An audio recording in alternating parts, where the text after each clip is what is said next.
আমরা মসজিদকে, এই যে আমেরিকার মসজিদ, ইংল্যান্ডের মসজিদ, ডেনমার্কের মসজিদ, এই মসজিদগুলোর কথা হচ্ছিল এগুলা তাবলীগে দ্বীনের সচ্চা একটা জায়গা হবে।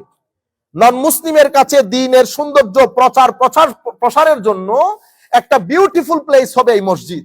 কিন্তু নন মুসলিমের জন্য কি বিউটিফুল প্লেস বানাবো? আমাদের আধা তরুণ প্রজন্ম মসজিদ আসতে চায় না আমাদের কারণে।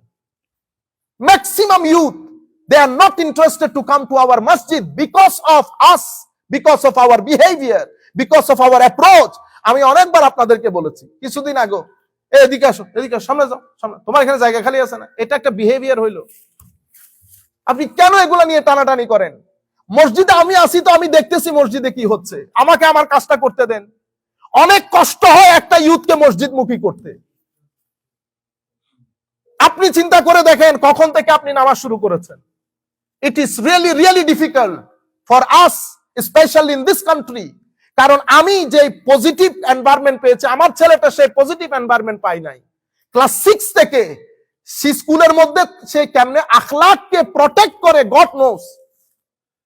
আপনি ক্লাস 6 থেকে যখন তারা স্কুলে আসা যাওয়া করে, আপনি ড্রেস আপ গেট আপ গুলা দেখেছেন স্কুলের, সে কেমনে তার আখলাককে প্রটেক্ট করে। এটা তো আল্লাহর শুকরিয়া, আপনাদের নামাজ দোয়ার ফজিলতের কারণে, আপনাদের দান সৎকার ফজিলতের কারণে এগুলা হয়ে যায়, নতুবা এটা প্রটেক্ট হওয়ার কথা না। এই পরিমাণ নেগেটিভ একটা এনভায়রনমেন্টের মধ্যে সেই জায়গায় আমরা মসজিদে চেষ্টা করি।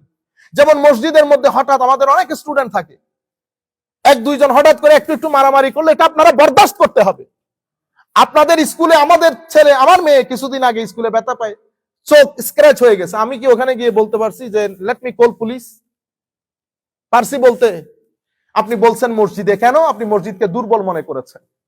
আমি আপনাকে একটা কথা বলে দিয়ে যাই, সারা জীবন সাফার করবেন এমন কোন কাজ করিয়েন না মসজিদে। আবারও বলছি, আমরা যখন বাচ্চাদেরকে পড়াই, বড় ইখলাসের সাথে পড়াই। এখানে যদি আপনি ডান বাম করতে চান, আল্লাহর ইজ্জতের কসম, আল্লাহ রাসূলকে সাক্ষী করে বলতেছি, মৃত্যুর আগ পর্যন্ত সাফার করে করে এখান থেকে যেতে হবে। এটা আসান মনে করিয়েন না। সব মানুষ এক ধরনের হয় না। কিছু কিছু আল্লাহর নবীর বাগানের খাদেম হয়, তাদের দেখভালের দায়িত্ব আমার নবী নিয়েছেন। আপনি ডান বাম করবেন, আমি আল্লাহর ইজ্জতের কসম করে বলতেছি, মৃত্যুর আগ পর্যন্ত সাফার করতে হবে। আপনারা বুঝতে পেরেছেন?